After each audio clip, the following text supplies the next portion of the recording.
नमस्कार, मी ॲडव्होकेट शारंगधर पांडे.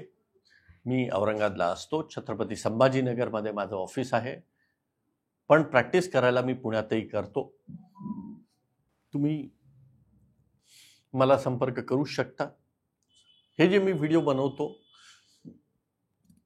हे कायद्याबद्दलची माहिती समाजापर्यंत पोहोचावी, लोकांपर्यंत पोहोचावी, हा त्याच्या मागे माझा दृष्टिकोन आहे. माझी वैयक्तिक जाहिरात करण्याचा हेतू यात नाही, याची नोंद घ्यावी. पण याचबरोबर मोफत सल्लाही मला देता येणार नाही. तुम्ही कुठल्याही वकिलाला जाऊन सल्ला घेऊ शकता. माझ्याकडंच न सल्ला घ्यावा अशी माझी अपेक्षा नाही, पण माझ्याकडून जर सल्ला घेतला तर तुम्हाला सल्ला फी आकारली जाईल, हे लक्षात ठेवा. आजचा विषय फार मजेदार आहे आणि मला हा प्रश्न एका माझ्या क्लायंटनेच विचारलेला आहे. त्या बेसवर मी हा व्हिडिओ बनवतोय. एका माणसाच्या दोन बायका आहेत.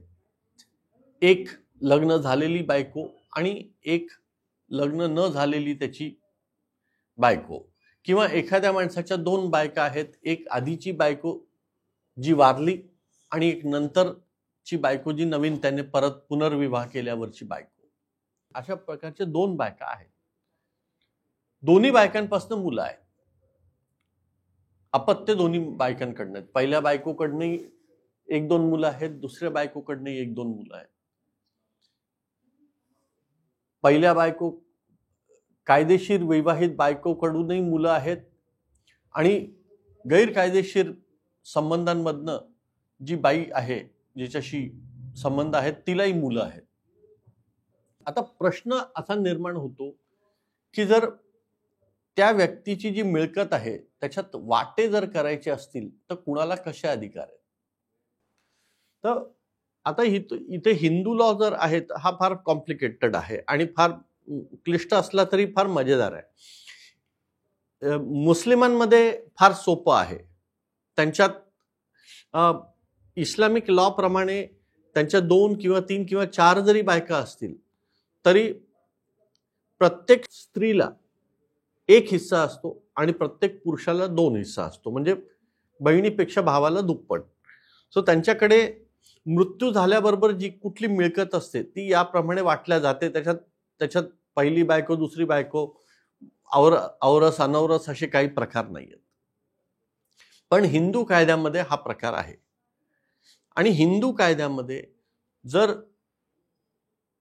विवाहित एक बायको आधी केली होती, ती मृत्यू पावली, नंतर दुसरी केली, ती जिवंत आहे आणि दोन्हींना मुलं आहेत आणि हा माणूस जर समजा मेला तर वारस हिस्से कसे होतील? तर त्या माणसाचे हिस्से असे होतात की समान हिस्से होतात दोन्ही बायकांचा. आणि एका बायकोला 3 मुलं आहेत, दुसऱ्या बायकोला 2 मुलं आहेत. तर हे 5 जण आणि हयात असलेली बाई असे 6 जण. सो त्या माणसाची जी मिळकत आहे याचे 6 हिस्से, समान हिस्से होतील. हिंदू मग त्याच्यात मुलं असो की मुली असो, सगळ्यांना एक समान हिस्सा होईल. हा झाला वैवाहित बायकांचा वाटणी. आता आपण कल्पना करा की एका माणसाला एक बाई, लग्नाची बाई आहे, तिला 2 मुलं आहेत, 3 मुलं आहेत आणि एक त्याचे विवाहबाह्य संबंध आहेत, तिच्याकडनंही तिला 2 मुलं आहेत. आता तो माणूस मेला तर हिस्से वाटे कसे होतील? तर हिंदू धर्मामध्ये गंमत अशी आहे की वारसा अधिकार जे आहेत हे फक्त वैवाहित बाईला असतात. वैवाहित बायकोला त्या माणसाच्या मिळकतीमध्ये हिस्सा आहे. पण गैरकायदेशीर जी बायको आहे तिला कुठलेही मिळकतीचे अधिकार नाहीत. पण वारस म्हणून तिच्या मुलांना आहेत, समान हिस्सा मिळतो तिच्या मुलांना. त्यामुळे अशी परिस्थिती आली की हा माणूस जर मृत्यू पावला, मरण पावला, तर त्याचे हिस्से वाटे कसे होतील? तर त्याची व कायदेशीर बायकोचा हिस्सा आणि त्याची मुलं आणि गैरकायदेशीर जी बाई आहे तिची मुलं यांच्यात समान वाटणी होते. ते सगळे एकत्र समान वाटणी केली जाते.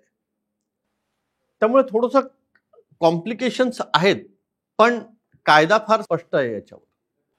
त्यामुळे हा प्रकार जो आहे, कायदेशीर बाईलाच फक्त अधिकार आहे नवऱ्याच्या प्रॉपर्टीमध्ये शेअर घ्यायचा, हिस्सा घ्यायचा. दुसऱ्या बाईला, गैरकायदेशीर जी बायको आहे, जरी ती बायको असेल तरी तिला नवऱ्याच्या संपत्तीमध्ये वाटा मिळत नाही, पण तिच्या मुलांना मिळतो. औरस संतती आणि अनौरस संतती दोघांना समान हिस्सा मिळतो.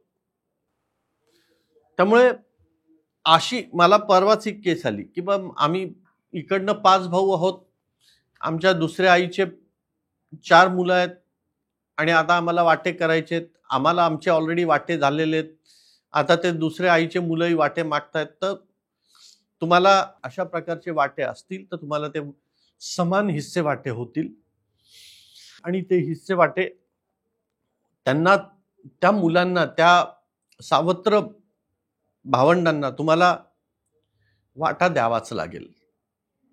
हा कायदा आहे. मला असं वाटतं की हा मी शॉर्टमध्ये बनवतोय व्हिडिओ, खूप डिटेल नको, कारण की वैयक्तिक प्रश्न प्रत्येकाचे वेगवेगळे असतात. ते तुम्ही ज्या गावात राहता तिथल्या वकिलांना विचारू शकता सल्ला, किंवा मला जर तुम्ही फोन केला तर मी पण सल्ला देईन. सल्ला फी आकारली जाईल. मी पुणे आणि छत्रपती संभाजीनगरमध्ये काम करत असल्यामुळे पुणे किंवा पश्चिम महाराष्ट्रातले जे लोक आहेत ते मला पुण्यात येऊन भेट घेऊन सल्ला घेऊ शकतात, आणि मराठवाडा आणि उत्तर महाराष्ट्रातले जे लोक आहेत ते लोक मला छत्रपती संभाजीनगर येथे येऊन भेटू शकतात. जर तुम्हाला मला वैयक्तिकरित्या तुम्ही ज्या गावात राहता तिथे जर बोलवायचं असेल तर त्याची फी वेगळी लागेल. जायचा यायचा खर्च असतो, राहायचा खर्च असतो. त्यामुळे तो तुमचा वैयक्तिक प्रश्न आहे, तो करायचा का नाही. तर मित्रांनो, असे मी अनेक विषयांवर व्हिडिओ बनवत आहे. याच्यातनं कायद्यातल्या बारीक बारीक गोष्टी मी सोप्या भाषेत तुमच्या समोर मांडत असतो आणि तुम्ही मला त्याचा प्रचंड प्रतिसाद देता आहे. आज कुठलीही जाहिरात न करता, कुठल्याही प्रकारचं प्रमोशन न करता, आज 32,000 सबस्क्रायबर्सचा मोठा समूह माझ्या या यूट्यूब चॅनलला तुमच्यामुळे लाभला आहे. त्यामुळे तुमचा मी खूप खूप आभारी आहे. तुम्ही जी मला लाईक केलं, सबस्क्राईब केलं, तुम्ही जे शेअर करताय, त्याच्यातनं तुम्ही स्वतःही एक समाजकार्य करताय की अनेक लोकांपर्यंत कायद्याची माहिती पोहोचवावी, आणि ते पोहोचवायचं काम तुमच्यामुळे शक्य होत आहे. त्यामुळे मी तुमचा खूप आभारी आहे. लवकरच आपण पुढच्या व्हिडिओसाठी भेटूच, त्यामध्ये नवीन विषयावर चर्चा करू. तोपर्यंत कायदेशीररित्या सुरक्षित राहा, आनंदी राहा, समाधानी राहा. नमस्कार.